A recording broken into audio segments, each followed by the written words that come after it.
Okay. All right. Shall I read off this first page? Yes, please. All right. So welcome to the Complete Street Safety Committee.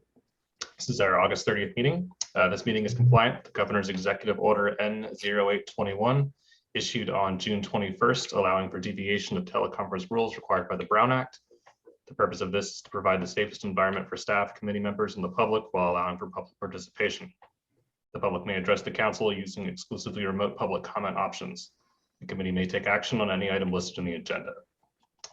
So members of the public may view the Complete Street Safety Committee meeting by logging into the Zoom meeting listed below. Complete Street Safety Committee meetings can also be viewed live and or on demand via the city's YouTube channel at youtube.com/BrisbaneCA or on Comcast Channel 27.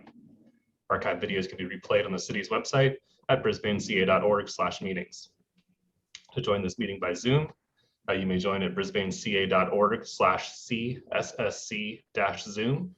The meeting ID is 976-0955-7422, and the passcode is 747389. You may also join by phone by dialing 1-669-900-9128 and entering meeting ID 976-0955-7422. To address the committee, when an item you are interested in appears on the agenda, you may address the committee at that time. The matter you are interested in is not in the committee's agenda, but is a matter that is within the committee's subject matter jurisdiction. You may address it under public comment.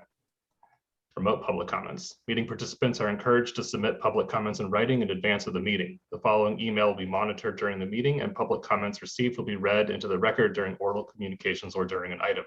That email is jyuen@brisbaneca.org. Lastly, if you need special assistance to participate in this meeting, please contact Justin Nguyen at jyuen@brisbaneca.org or call 415-508-2139. Notification in advance of the meeting will enable the city to make reasonable arrangements to ensure accessibility to this meeting. Thanks, Alex. Can you bring us to the next item? Certainly. So in that case, we can move on to call to order. So I'll make a motion to call to order.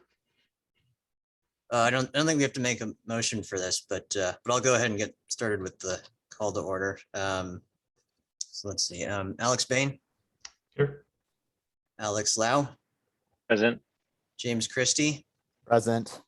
And Linda Detmer. Not here. Patrick Tainer. Not here. And Christian Cabrera. Not here. So maybe just announce we do not have a quorum, so the committee can't make any decisions tonight, but since we do have some residents in attendance, we want to discuss the items on the agenda. Okay, so in that case, make a motion for adoption of the agenda as it's currently written. I don't know if we can't really do that either. Let's just go through the agenda and talk about the items. The draft agenda. The draft agenda, certainly. So on the oral communication side, is there anything that we should cover first? I guess you can ask if anybody wants to speak on anything that wasn't planned to be talked about. We can hear testimony, I suppose. Okay, do any of the folks who've called in, do they have anything they wish to discuss before we move on to the items listed on the agenda? I have a few. Oh, actually, I have a future item that maybe we can discuss. It's about signage on San Bruno Ave. When if you're going southbound on Bayshore and you want to make a right onto San Bruno Avenue. I think we cover that in committee members and chair matters. Is it a separate matter? Yeah. as a new topic? It's a new topic. I believe if it's a new topic brought up by a committee or a chair, that's when we discuss it. Okay. Yes, I'm not seeing any hands raised by any of the members of the public in attendance. Let's jump ahead. You can't approve the minutes without a quorum, so I guess we're talking about bicycle safety on Bayshore Boulevard at Northbound 101 off ramp. Yeah, so let let me just pull up, let me share my screen and pull up the Google Maps of that area. So Christian is the lead and he's not here. So I guess, if you don't mind, I guess if staff could make an introduction. So the subcommittee earlier this month met with staff, and we looked at the concerns brought up by Andrew and Peter at the last meeting. And so, our thinking is that, one of the reasons that that this merge area is unsafe is because the right of way might not exactly be clear to either the cyclists or the drivers. As far as determining whose right of way it is, when you're a driver or cyclist, it's kind of ambiguous. At the merge area, it's not clearly defined. And so we think that, the best way that we can make it safe in the short term is to establish, who has the right of way. And given the fact that there's such a high speed differential between cyclists traveling in the bike lane and cars traveling in the number 2 lane there, coming off of the off ramp, we feel that it's safest to make it clear to cyclists to yield to motorists before crossing that lane over to the shoulder. And it's the reason that it's safer to have the cyclists yield to motorists is because this off ramp is just not an area where cars expect to stop, and by requiring the cyclist to yield, by requiring the motorists to yield to cyclists, that would increase the risk of rear end collisions. And so, one of the things that we want to do is to make this bike lane safer, but we don't want to do so by making things less safe for motorists, for someone else. Karen, do you have anything to add to that? Well, are you going to talk about the ways that we're considering for doing that, or you're saying just about the concept? Well, I just wanted to start with the concept, but we can go into the ways that that we're proposing to modify the striping and things like that. But I see that. Were we also going to ask the Brisbane police in terms of who has the right of way at that location? What's funny about this conversation is no one from the subcommittee is here tonight. Yeah. Except we were at the meeting. Or can we ask Commander? Yeah, we did. yeah, We did discuss that we- with them. Commander, do you want to weigh in here? Yes, I'm here. So in this area, we figured based on the totality of the circumstances with the grade of the speed in regards to vehicles going from a 35-mile-an-hour zone, accelerating to a 45-mile-an-hour zone, it is safer to make the vehicles have the right of way. As much as there is some ambiguity on who has the right of way, and the best way to make it safe is just to define who has the right of way. I've driven this area several times. From the minute a vehicle sees a line of sight in regards to a bicyclist, they have at best 4 seconds to respond to a merging issue. And that's if they're coming in around the off ramp at 35 miles an hour. Once they come off the gore point, they are then recommended to speed up to 45 miles an hour. It is feasibly unsafe to make a vehicle stop, and it stopped for a bicyclist who can only accelerate so much to cross that path. So along with the subcommittee that I was involved in, at any given time, it's going to be safer to give the vehicle the right of way. Now, keep in mind, there is no black and white on who has the right of way. A lot of times when people say, well, there's an accident, so who has the right of way? rules of the roads are guidelines. When it comes to an accident, there are several factors that we take into place on who had the right of way, depending on how much committed the vehicle was versus the bicyclist. So just because there's a signage who has right of way, if a vehicle is 90%, I mean, let's say a bicyclist was 50% committed, and a vehicle strikes that bicyclist, then the vehicle would be at fault. So there's no right or wrong on who has the right of way, but to make this intersection or this crossing safer, it was determined that we would take the anonymity out of it, or ambiguous out of it, and give the vehicles right of way. One of my traffic sergeants, who is also in participation in this meeting, Sergeant Guadican, saw a near accident when a vehicle did try to stop for bicyclists, and you literally had 3 or 4 vehicles almost have a chain reaction strike there. You just can't assume that just because one person stops, the rest of the 5 coming off of 45, 50 miles an hour are going to stop with you. It's just not feasible and not safe. I mean, we could do whatever we want, but at the end of the day, we need to accommodate driver behavior and what's going to make everybody safer. Commander Garcia, if I recall in the meeting, you actually brought up something really interesting about wheel position leading up to an accident and how that would go into a traffic report. Would you mind repeating that here for the whole group? Yes. So in a traffic accident report, a lot of things are recorded.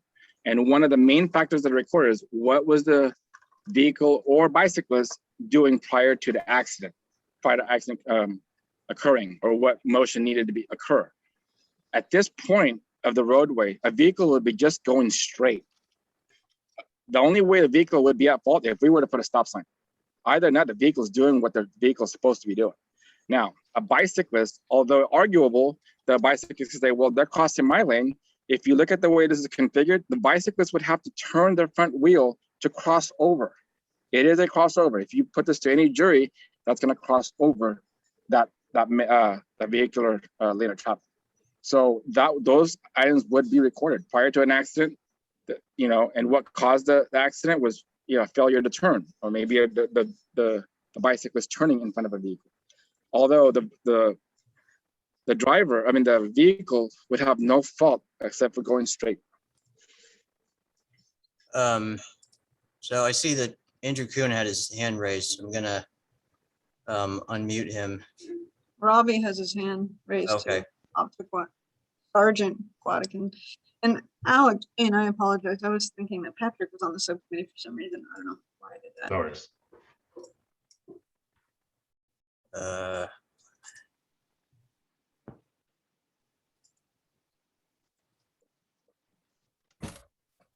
Can you hear me? Yes. Great. Yes, this is Andrew Kuhn, resident in Brisbane.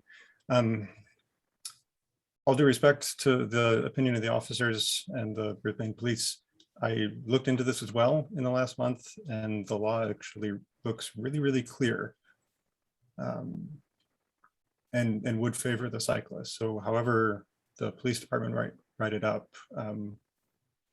if a cyclist and a vehicle were involved in a crash in that space, I think Brisbane would end up with a pretty big problem. So 2 things play into that. One is that a cyclist is legally permitted to ride in any vehicle lane, bicycle lane or car lane, to call it that. And in this situation where we're talking about partial commitment, the officer mentioned you could be partially committed to the vehicle lane. If a car and a bike were to collide, the speed differential itself proves that the car was less committed than the bike, because the bike is cleanly and clearly in the lane before the car arrived there. Am I clear at all in the physics that I'm trying to describe here? So if a bike were to, I'll use the officer's words, turn right, though on a bike it's a minor lean, if anything, it's a mostly straight lane. If a bike were to turn right in front of a vehicle and actually make contact with that vehicle, the bike would have fully committed to that, be in front of the vehicle, and it takes several seconds for the bike to get there, where the car has several hundred feet of opportunity to stop in that space. I also don't think we can take for granted that a vehicle traveling at 35 miles an hour can't stop in a period of 4 seconds. I don't think that's true. And I'm sorry to disagree, all due respect, and completely appreciate that everybody here is trying to make the situation safer. And ultimately, I think that's going to be our goal, regardless of if we change the way the road is working to make it a bicycle prioritized interchange or a motorized vehicle prioritized interchange. We're all trying to make it safer. And regardless of what the change is going to be, it will be safer, I'm sure. So I do appreciate that very much.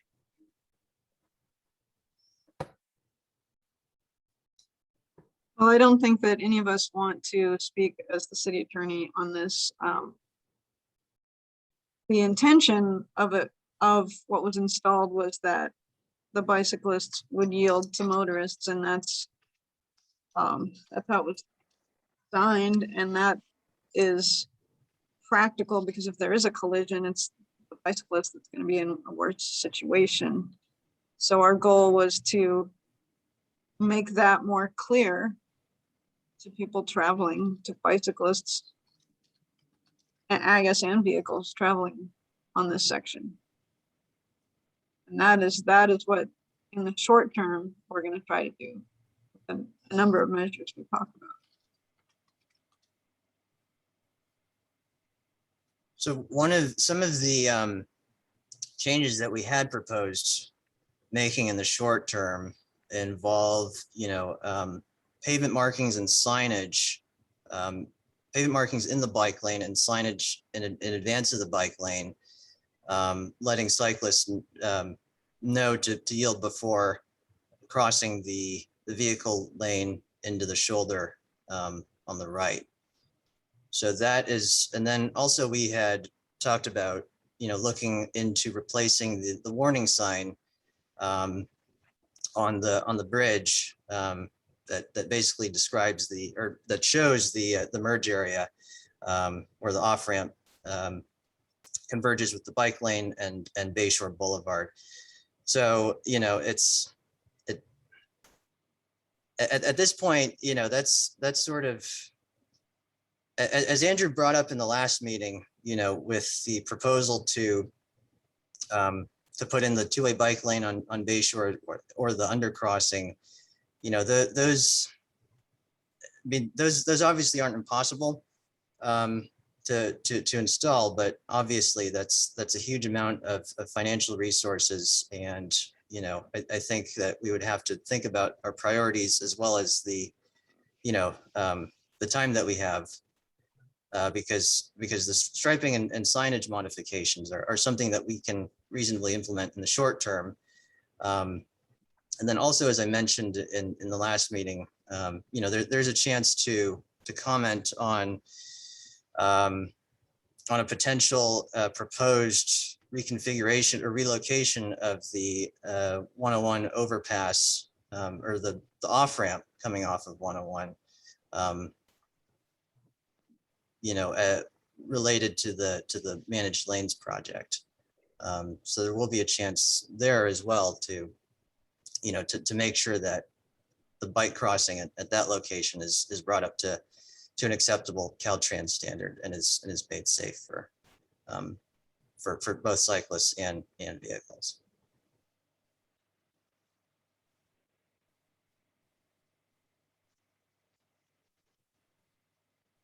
Justin, I appreciate you saying that. Andrew and Peter, I certainly encourage the two of you to attend those meetings and advocate for the repositioning of the on-ramp or of the off-ramp to better accommodate our bicyclists. But I also want to commend the work of our committee. I thought you guys did a really great job studying this, and I think the decision you made about changing the signage and making it clear that the cars have right of way ultimately makes the intersection much safer. So I definitely want to commend the whole subcommittee for their work.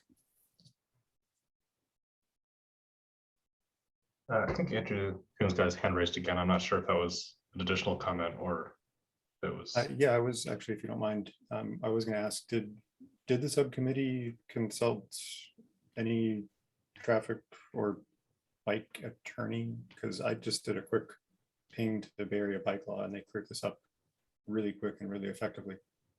And that's probably the organization that any cyclist that does get into a car accident is going to be calling. That might be the local experts on California traffic code when it comes to bicyclists. Yeah, in the meeting earlier this month, to my knowledge, no one had reached out to that organization. If you have some information that you think would be worth sharing, though, if you could get that to the subcommittee, send that over, I think it would be good to review it. Sounds pertinent.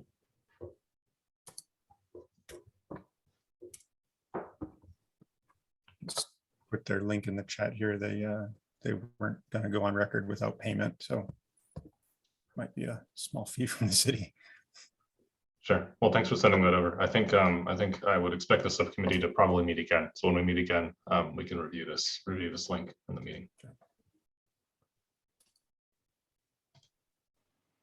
Okay. Other topics to discuss on this agenda item? I think Peter Grace, I think you raised your hand. Yes. Yeah, this may be a bit off topic a bit, but I see that we've got a big opportunity with this 101 managed lanes, where the scoping period ends the 4th of September. And there are two alternatives presented. One is converting an existing lane, and the other is creating a new lane. The CHP is against converting an existing lane, which suggests to me that a new lane will need to be created, which involves construction. And once construction happens, I believe steps should be taken to incorporate this bike lane. Plus, what's also on the horizon is the Infrastructure Investment Jobs Act 2021. And one of the goals of that is, there's 6.4 billion for reduction in transportation emissions and money for infrastructure, for biking and walking. So I see there are things over the horizon that we can tie in with. And I'd really encourage the city or the committee to consider commenting on the scope and the fact that if there is a new lane and construction is needed, that a bike lane or the on-off ramps should be made safer. And one of the off ramps is, requires a bike lane. Thank you. Or comments. You mean to improve the crossing that we have of the 426A exit of 101? What, your last statement, or did you mean? Yeah, I mean the crossing of the 426A is one we've been talking about before, which is this this flyover onto Bayshore.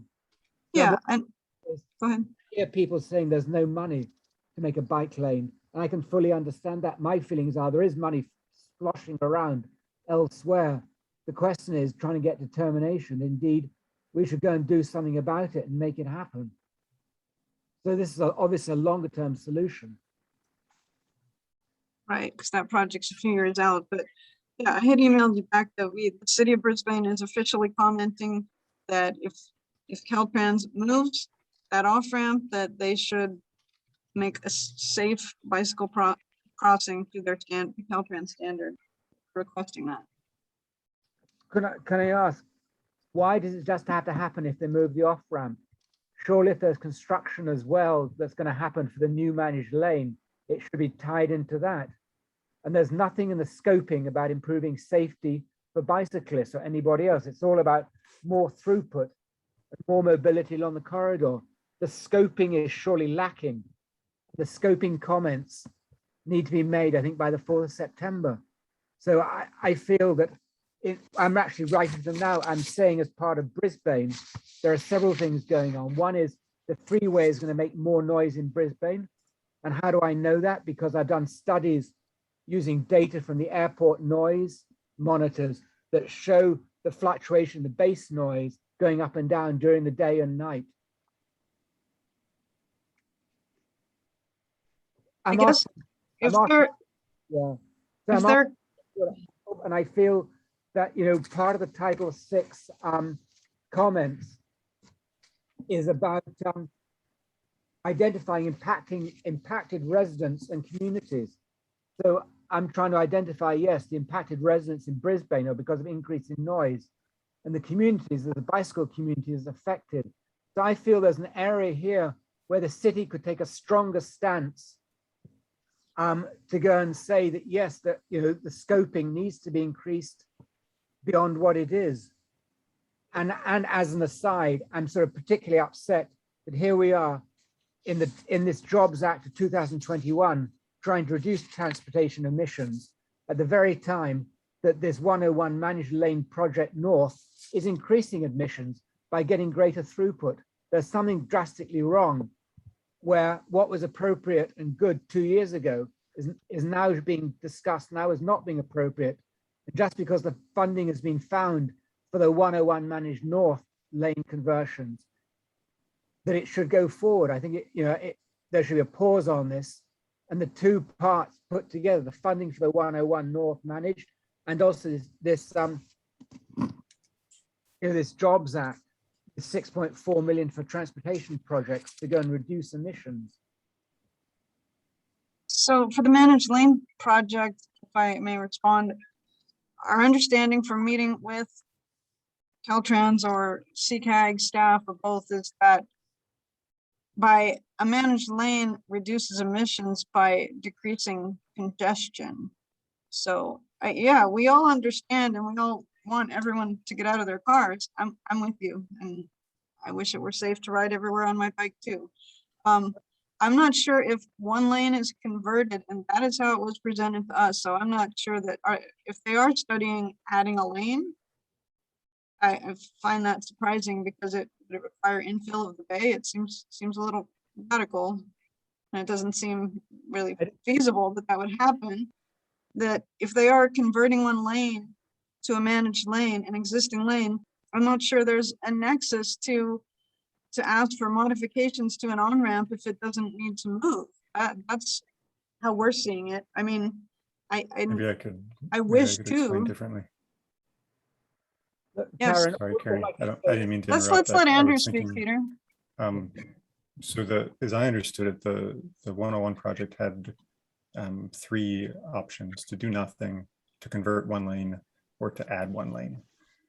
And I think from what it sounds like from Peter's reading, and maybe from the State Highway Police Department, that it looks very much like they're working very hard to justify the addition of a lane. So maybe the Brisbane response can be, if all you're going to do is add paint, then we don't expect you to pay for a bike lane. But if you're going to add a lane, you should be paying for a bike lane. I think we're probably all frustrated that we're adding a traffic lane while our neighbors in Tahoe are burning down from climate change, but that's probably a non sequitur that you didn't need for me. No, that's reasonable. Are we talking about when you say a bike lane, are we talking about the crossing 426A? Yeah, so to cross under it. Okay. Or really just, you know what, California Highway Department, if you're going to do anything that involves construction, do something to make this safer. Right. Right, the 426A and any other crossing you've got in our jurisdiction or along the corridor. We actually counted 6 or 7 that were potentially impacted that could be made much better. Right, and we kind of envisioned something that drops under, is at grade and then drops under that exit and then comes back up to grade, shortest distance plausible or feasible. And in your concept that you showed us, you had a lane down at the 101 grade for quite a while, and that seems even more, noisy and unpleasant as a place to ride. It seems that bicyclists might prefer to be up on Bayshore and obviously avoid these complicated crossings. So I don't know if you want to comment on that. Whatever option works. There's plenty of bike lanes in the Bay Area that are essentially frontage roads to highways, and they're often very, very well traveled. Well, in fact, the primary route that runs from SF near the bay across Brisbane runs right next to Highway 101. And that is the preferred route to most cyclists, and the Strava heat maps have shown that pretty clearly.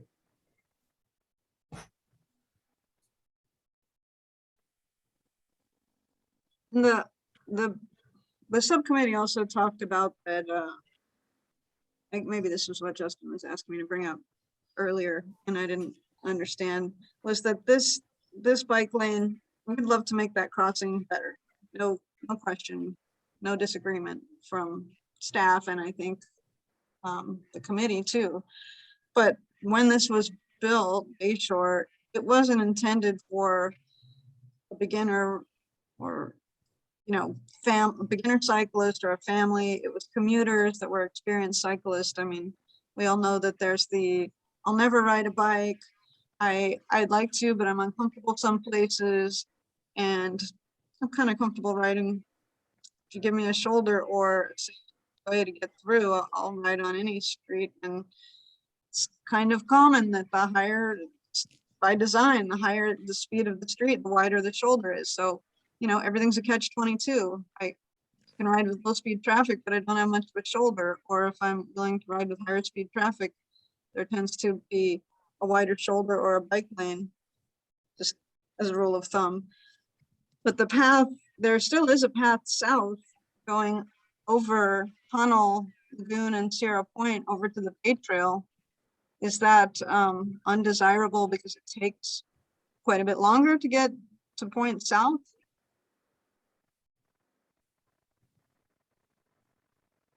I think a lot of the public commenters, besides me, from last month's meeting, or I guess it was earlier this month, all mentioned that they prefer to use that. The specific spot I live in Brisbane, that's 2 miles out of my way on my daily commute, so I prefer this route. But like you mentioned, I'm one of those experienced cyclists that'll ride anywhere. What I wanted to advocate for, though, is the larger number of less experienced cyclists I'm seeing on a fairly regular and increasing basis riding on Bayshore going northbound. It's really, I mean, if I'm only advocating for myself and kind of being a jerk, trying to take money away from the city to make my own personal commute a lot safer, which I might do anyway, but it's not really fair. It really is for the other cyclists that I'm seeing, because I've been riding this for 7 years without really any issue, and an occasional uncomfortable feeling right on that specific spot. But I can ride in a straight line up a 4% grade, looking over my right shoulder and dodging soft, flexible hip post cones pretty well, which isn't something I expect many people to be able to do.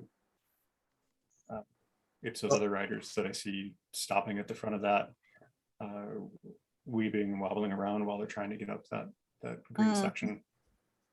I think that's because we see that too, and I think that's where this this proposed solution to this yield control solution comes in, is because right now there's this ambiguity, cyclists coming up to this merge point, some cyclists feel that they have the right of way, some are unsure, and by making it clear to cyclists that they should yield before they cross the lane over to the shoulder, I think that makes things safer for not just the more experienced cyclists, but also, I guess, the more novice cyclists who might be using it.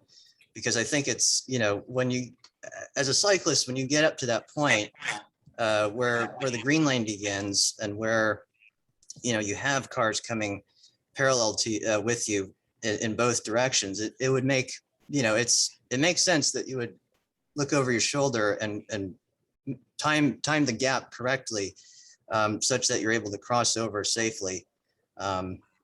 You're looking at what the cars are doing before you make your move, and I think that's sort of what that's how we feel this this sort of making it clearer to cyclists to be careful in the yield before moving over. I think that helps solve that issue. Yeah, Any thought to putting like a yield island on that concrete triangle so that cyclists don't have to get into the green stripe where they're kind of in that gauntlet with, even if they are yielding, they've got potentially traffic coming on both sides. So there An was island, so they have protection when they're in Yeah, that. I mean, there's already a slab of concrete there that's raised. It's really just about purposing that to serve as a traffic island. Down at the Gore Point, you mean, or down at the, by the Right end at of the base of bridge. the green paint. say again, you're both Right talking at one. the base of the green paint. Thanks. You're talking about this area. Yeah. I think the consultant study that was done in 2009, I think, they had considered alternatives for making this this merge area safer, and they had considered sort of a cutout here for cyclists to cross at this point. But that alternative was not recommended because of the lack of visibility to drivers. For if you're a bike and you're waiting to cross, you're not at this point, you're not visible to drivers coming over that bridge. So the reason that, and the alternative that they recommended was ultimately the alternative that we implemented with this bike lane is, the thing about this bike lane is that it makes cyclists visible, a lot more visible over a longer distance. And so that was really, the major advantage to having this design, as opposed to a crossing here where it's difficult for motorists to see a cyclist peeking out, waiting to cross. Can you put us at Yeah, street level? Sure. I think they've got their sight lines wrong. Because if But I you, get the Gore, yeah, if you go to On the Bayshore the- side. Bayshore side, we're both saying the same thing. If you go to the Bayshore side, right as the green paint starts. And I a think little you're further. suggesting Right about there. Right here. both. Yep, if you turn to the right, and you can see even further up, you can see all the way down to the other bend in that ramp. And that's actually where I start looking so that I can count how many cars I've got until there's a gap. So you're asking about having both, having a little, sort of, I don't know how we would So identify if the that. sign that's in screen right now is going to say, hey, cyclists, you have to yield to other people, then you're telling those amateur novice cyclists to ride up this gauntlet and then wait. Where it would be it's better going to scare the to, hell out of them to do that. Where it'd be be better to better wait if right here. up onto this median and wait.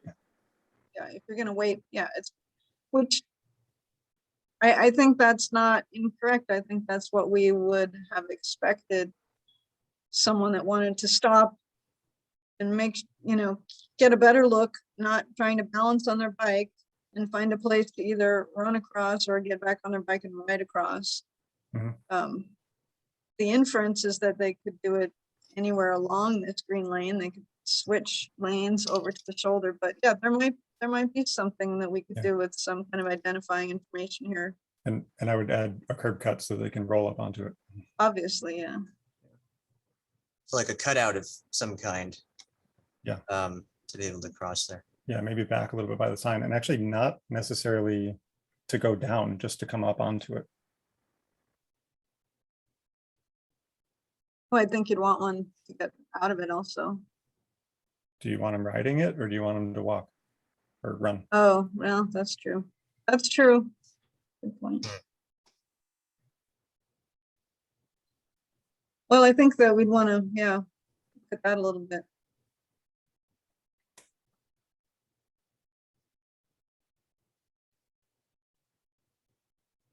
But yeah, I think given that that's kind of how we anticipated a more amateur rider to respond to this, it's not unreasonable to try to improve that, make it a little more clear.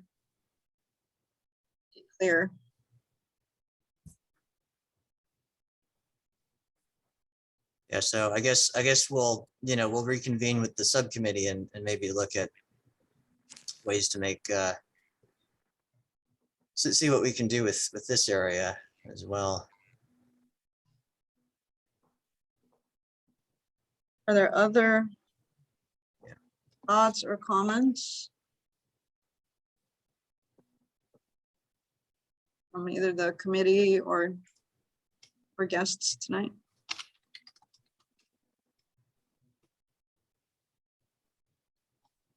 Or have we kind of covered everything? Yeah, I don't think, Andrew, you still have your hand raised, but I guess, is that left over from the last comment? Sorry. Okay, Probably yeah. from my first comment. Oh, Sorry no about worries. that. Never took it Thank down. you. Thank you. Yeah, it doesn't look They like there's, would they consider maybe also enlarging that green zone a touch so it's maybe more visible for the oncoming traffic, onto Bayshore for those drivers, just to make them aware that there's a potential crossing zone instead of that little strip. Especially if you could open up that area where they might cross. You mean So- at the end of the gauntlet? Or even bring it closer, enlarge it, and bring it even further down. So it's a wider area. Not sure what you're asking. so you're talking about widening the green lane. Yeah. And sort of yeah. pushing the travel lane over. So, Well, just so it's more noticeable for the, and also it's a mark for the cyclists. It's like, you can start trying to cross over at, maybe at a earlier spot. so one of the things I want to note is that, where the gore point is, where we were just looking at, as well as actually most of the bike lane itself is outside of the city limit. And I believe if we were to make changes, we'd have to coordinate with either South San Francisco or Caltrans, right? Depending on how close we are to the off ramp. I mean, I'm not saying it's impossible. We can consider that as well. It's just, it's not, it's not, easy peasy, snap my fingers, make it happen. It's, there'd be some additional coordination, but yeah, we can take a look at that and see if it's something that would be worth pursuing. That's right. I'd forgotten about that. That's the thing. And yeah, because when this bike lane was originally installed, I think, well, I wasn't here, but the previous committee had coordinated with, or staff had coordinated with the city of South San Francisco to implement these, this design change when it was originally proposed. Hey, Justin. Yes. Yeah, sorry, it's Randy. I don't have that hand up feature here, but I was involved with that project, and we had actually discussed with Caltrans making a pass through at that Pork Chop Island. That's Caltrans's gore right there, and they were absolutely adamantly opposed to it, and that's why the crossing is so far down the road as it is. It's actually, we had to take it far enough so that it was outside of their sphere of influence, the 150 feet from the end of the off ramp. And that's why it is where it is right now. Oh, I see.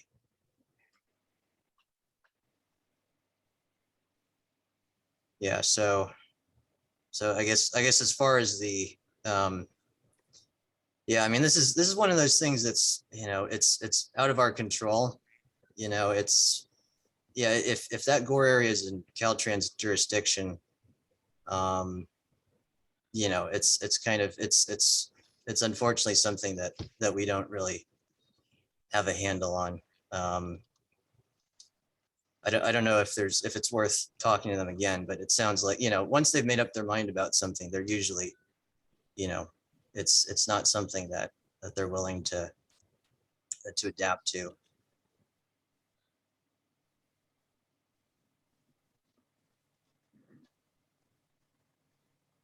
Yeah, well, should we move on? Yeah. Thank you. Thanks, you Alright, guys, Thank for you. your input. Yeah, thanks so much for coming and discussing with us. We'll I- keep you posted about further meetings. Yes. Definitely. So the second topic of old business is residential parking in central Brisbane. James, do you have any updates on that one? You're on mute. The subcommittee didn't meet, but we had a homework assignment for all the members of the committee to kind of look over the data and come up with our own ideas and bring them together here to then kind of formulate next steps. So I've definitely thought about what's happened since our last meeting. And let me pull up my own notes so I can refer to them. I mean, one of the things that I noticed from our survey results was that the two biggest complaints from residents of Brisbane, in which they attributed the parking problem, was people having too many cars and people not using their driveways or garages. And I also noted that some of the solutions we asked about in the survey would actually address those concerns. One would be a permit program, and also the other would be enforcing street sweeping times. Both would incentivize people to use their garages and also incentivize people to not have so many cars on the street. So I think I would be an advocate for researching those two solutions and also possibly having a discussion with our council liaisons to see if they'd even be interested in implementing either. And also, as a personal preference, I prefer the street sweeping because it feels less heavy-handed, and we got more stronger community support in our survey. I mean, Brisbaners don't like government intervention. Maybe I'm just I'm generalizing about our town. Maybe I shouldn't, but I could see there being a lot of pushback to a permit program. That's just my 2 cents.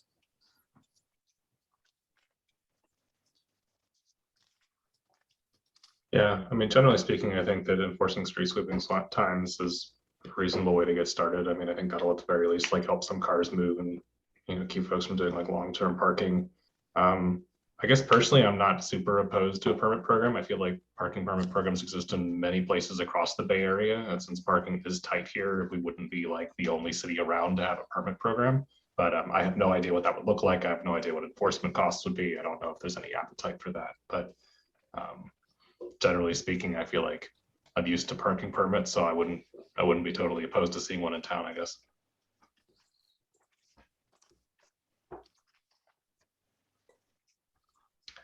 Thanks for sharing your 2 cents. Alex, do you have any thoughts? Alex Lau.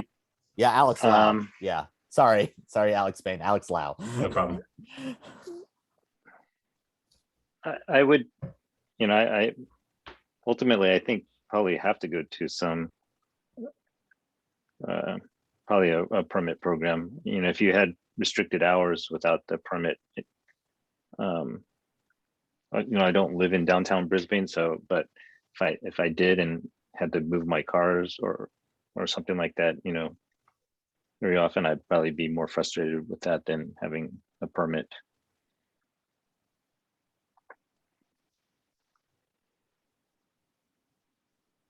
Okay. Does staff have anything want to add?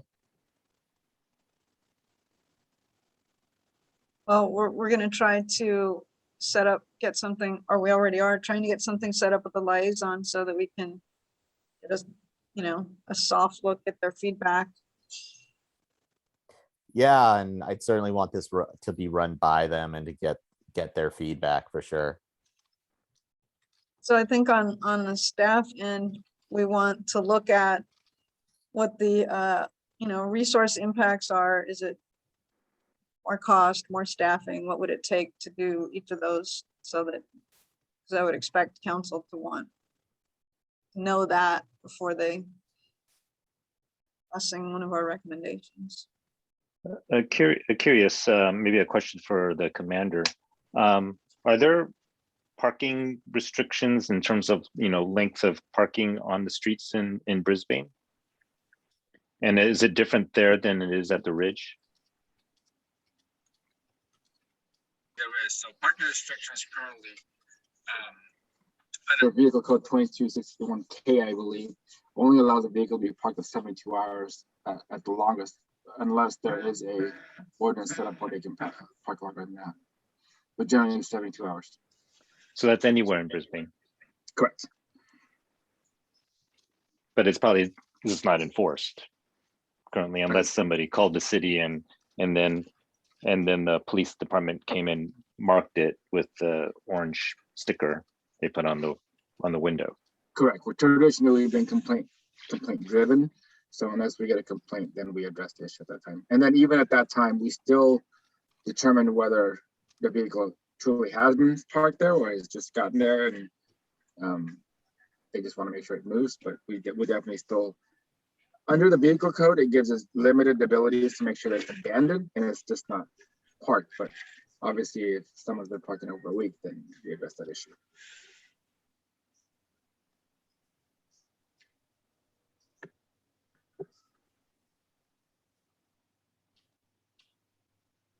I mean, one of the things I was hoping to do this evening, but we don't have a quorum, is to actually vote on next steps.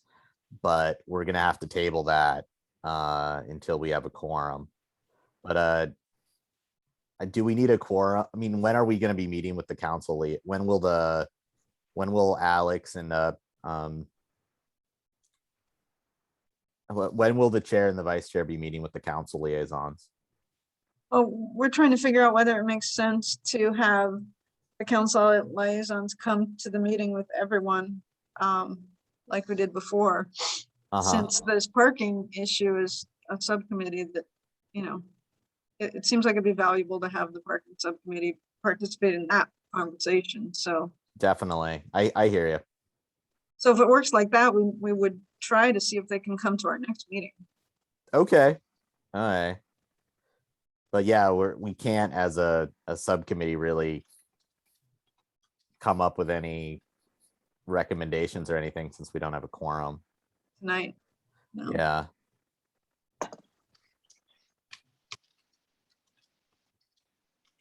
Would it make sense to pump the council liaisons attending until October to give us, or excuse me, November, I guess? Yeah.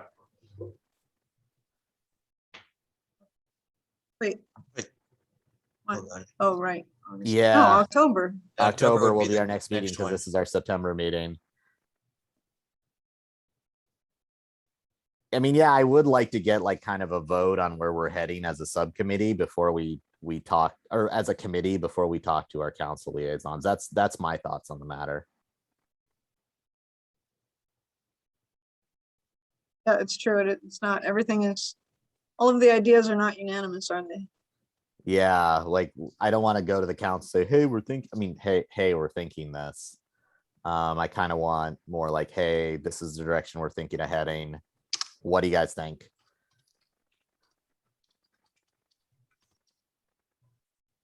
If you don't mind pushing back I can talk with our admin analyst at the city manager's office and see if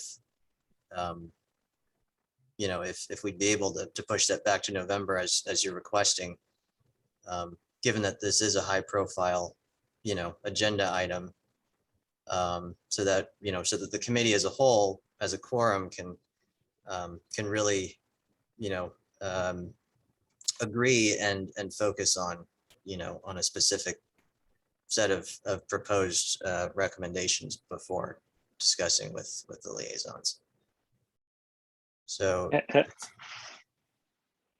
has the committee also thought of if a permit was going to be one of the options, how that might look in terms of how many permits would be allowed per household, or depending on what if it's a multi-unit structure, the density is there enough permits? Would there be too many permits, issued per street, We haven't, like all that. I mean, you dig up some good points, but we haven't studied either in depth to see their feasibility. I mean, one of the things I was hoping was that we would do that after getting kind of a general idea from council that they'd even be open to either. Although unless the staff thinks we would even need more details before going to council or going to our liaisons. Yeah, I'm let us wondering know. I'm sorry. No, I was just wondering because, to figure out if it's even a viable, option or solution. To have a permit program? Yeah, or, something that's actually, yeah. Because maybe we don't even have enough spots on the street, and then it would be to issue like one permit per household, or at least Have to have you- the have some of that looked at to present. Have you experienced the parking permit program elsewhere, Alex? No, not me. Like in San Francisco, it's uniformly designated X per household, a couple per household, but it isn't even really related to how many spots are on the street direct. They're not counting spots, they're just giving a maximum, and they're giving priority to people that live in a neighborhood. But those typically work in well, they're not all in commercial district, but they're normally daytime permits, like a 9 to 6. So if you don't have a permit, you can only park for 2 hours on the street in the daytime. But I think in Brisbane, what we've batted around is it might be something that applies more in the evening, because that's when the problem is. So I mean, I don't know if you guys, the committee members present, want to have a conversation about any specifics that we also talked about. So let's say you live in central Brisbane and you are allowed X number per household and you have guests. How do you deal with that? But I think the concept was that there would be some guest parking permits that you could. Yeah, I mean, as a subcommittee, we've batted around those ideas before. Yeah. I guess my 2 cents on it is like, generally speaking, if like there was a permitting system, would the 72-hour parking limit still be the default, or would that get shortened to a shorter amount of time? Like, I mean, I think 2 hours would be far too few time, which I'm thinking is like common in San Francisco, but like, what if it was like 24 or 48 hours? Then that would be able to cover the, guest or temporary visitor situation a little better. But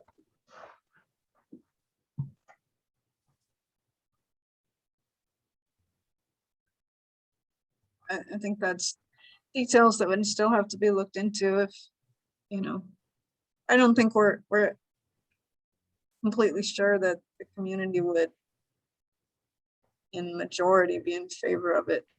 If we right. get back into the council. And if the council is in favor, but it seems like it's progressed quite a bit from when we were studying this before, as Justin mentioned. So. Okay, so maybe we'll circle back around it next time. Hopefully we can have a quorum then. Yeah, Perhaps hopefully we council can in definitely have November. a quorum and we can bring some proposals to our liaisons to get their 2 cents, and then based on that, do some deep diving once we get a green light from our liaisons into what either proposal would look like. Yeah, then on staff's end, we'd really have to look, really do some careful calculation as to what is involved in terms of cost and resources, and then. Yeah, I mean, I would. That's we're not going to the full council with a half-baked recommendation, right? Exactly. We're just getting the liaisons general, getting their general feedback, sort of the direction that they're thinking, and then we'll do, a lot of heavy lifting in terms of looking at, can the city actually support, any potential strategies? Is it actually feasible? And I can't make any promises as of now as to, whether it's feasible or not, at this point. Right. Yeah, I mean, I'd want to get a sense from our liaisons before we have the staff do all that work, because I imagine there would be a lot of sweat equity involved. And I don't want them doing all this work and then we immediately and have it be dead on arrival when we presented it to full council.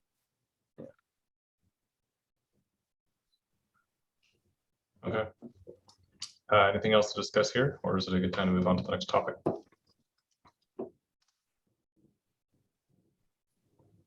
You're muted, Karen. Yeah, but we should move on. Okay. All right. So next up would be discussing the updating of the bicycle pedestrian master plan, specifically the bicycle facilities. Yeah, that's so- sorry. Oh, I was gonna say, I bet go it was a ahead. pass for tonight since, We are, yeah, I mean, yeah, unfortunately, due to our little technical adventure, we are at 8 o'clock now.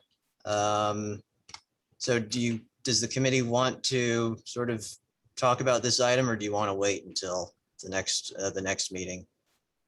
This isn't really an urgent, the update of the bike ped master plan bike facilities item is not really, it's not necessarily urgent, so we're okay Can we with. postpone it? Can We're we okay with- put, Yeah, yeah, sure. All I think that for makes sense. postponing. Yeah. That way everyone gets to hear about it as well. Yeah. And especially since we don't have a quorum.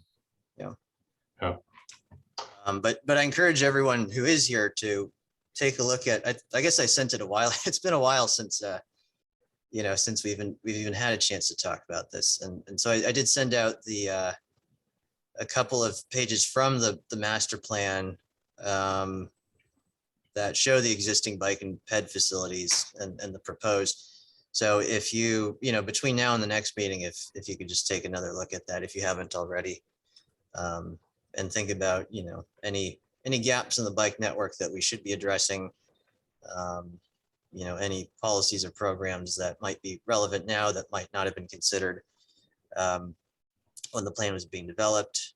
If there's anything that is worth adding as an amendment or an update. Sounds good. Okay, so last item under old business, other subcommittee work items. Unfortunately, both of the other subcommittee items, both the expansion of safe pedestrian routes and investigating potential for one-way streets, neither subcommittee member is, or none of the committee members are present. So probably safe to skip unless anyone else has a interim update they can share. Okay, so then moving on to staff updates. I don't think I have any. Yeah, at the moment, we don't have any active capital projects. So I don't have anything major to report either at this point. Okay. So then moving on to chair and committee member matters. Alex, I know you had something you mentioned or wanted to mention earlier. Do you want to bring that up now? just really quick. It was regarding the intersection of Bayshore and San Bruno. We're going southbound on Bayshore. It just the signage or the markings for where you should turn onto San Bruno, I think is it could be improved upon and made safer, because there's really no landmarks, of where the turn in, and you can have traffic that's going 45 plus miles an hour right behind you, and then you have to make a quick turn in at that area, and there's oftentimes cars or vehicles that are parked in that red zone that's along that curb and there's just really no great landmarks for drivers to pick and when to turn. And also at nighttime, there's like no reflectors. It's really hard to pick that spot and when you start to turn in. So it was just the intersection that I thought that we might be able to make a bit safer. Maybe when the mast is up, it will help, but you're traveling at a decent amount of speed and then you have to make a quick right. And if there's no landmarks for drivers, and it's, or if you don't turn on that street very, often, then you have to slow down really quickly, or you go over those the speed bumps or the delineators in the street. I just think there might be opportunity to make that a bit safer, to improve signage or visibility, or provide some landmarks, for the drivers. Yeah. So. And yeah. Oh, sorry. Were you? No, do you have that's anything else? That's it. Oh, okay. Sorry to interrupt. So I know we did add the green guide sign. But it's still kind of far away. It's still far away from that intersection, and it doesn't. And at nighttime you can't really see. And to be honest with you, there's always like cars parked right in that corner, and so you can't. It's kind of hard to judge at nighttime. People. I was just kind of focusing on this lately. It's like I almost have to use that propane A1 propane neon sign, or the signage, further down on the block as a mark to where I should start to turn in. But when you have cars that are coming like 50 miles an hour behind you, I just think it could be safer, and it makes it even more difficult when cars are parked, like this car is here, or even further north, further south, in that red zone, and it blocks it. Can't see anything. Well, my first thought was to add like a right turn arrow on pavement. That was my first thought. I guess, that's something that we can do. I don't know that necessarily gives enough advance warning. It does help, but I guess when you're, I get it. When you're traveling at, 40 to 50 miles an hour on Bayshore, even when you're slowing down to make that right turn, you're still not going at really a slow enough speed to be able to read every sign, and to have that, to have a really adequate reaction time to find that intersection. Maybe reflectors in that little triangle, provides a little marker. If you go advance, triangle? You see that little, right here. And maybe reflectors there, might help or something. There's one. Anyways. Or freshen up that paint. I'd be reluctant to have an arrow unless you might want to change the bike lane to a sharrow if you're telling, we are telling people to, if we're creating kind of a right turn pocket. It's just especially at night, I think it can be a bit more challenging, for people to know when to turn in traffic, or just the visibility is not the best. Right. Okay. Well, we don't have to answer. So I just wanted to bring that up, for future discussion, as a project or something that, I certainly can look into further. Well, I guess why don't we look into that at the staff level first and see if we can come up with a quick solution. Okay, thank you. Yeah. I hope, do others maybe like kind of see my, that point of view of, could be a bit safer. Yeah, I had one question. I know we have one mast arm that's gone in so far. Is there another mast arm that's going to be going in on the other side? Because it seems like if you hung like a San Bernardino Ave, sign there, that would be nice. But I can't recall if a second mast arm was going in or not. No, well, if we signalize then a second mast, if we signalize the intersection, then we'll have a second mast arm. But to save cost and complexity, what we did was we had the one mast arm and we had the two no U-turn signs back to back on the end. Do you feel that a street name sign, hanging from the arm itself, do you think that's something that that would, I guess, give enough advance warning? Keep in mind that you'd have to hang it from that side of the street, though. I don't think you could hang it from the opposite side. Right. So it really would only, it wouldn't really help the southbound side that much. Right. Yes.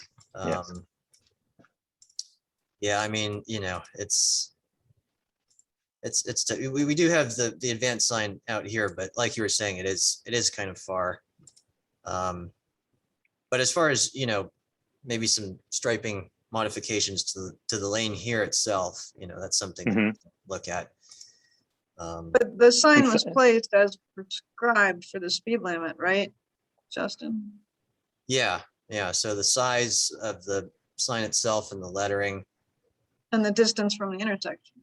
Well, the distance there. Yeah. I'd have to look into that because I don't believe that MUTCD has guidelines or standards for the location of street name signs in advance of the intersection. Yeah. That I don't know. I'd have to look at that. But I think the reason that that location was chosen in the first place was I think because that was really the only place we could put a pole, you know, on the sidewalk without the risk of it being in a driveway like here and getting hit by a car or truck. I think it was more for practical reasons than anything else. Is there a San Bruno Ave sign at that intersection? No. Okay, I know there's like a stop sign there that's for the folks that are exiting out coming to the right. And is it possible Right, but to put a sign? it's too far south, you know, by that time. I see. You know, you had to turn in, you know, a couple 100 yards before that, right? Yeah.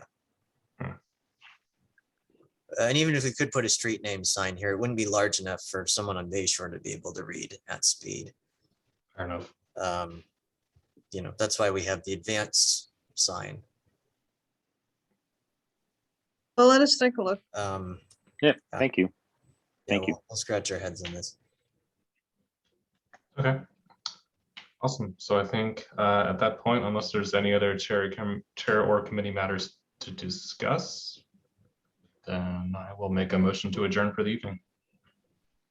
I'll second. All in favor.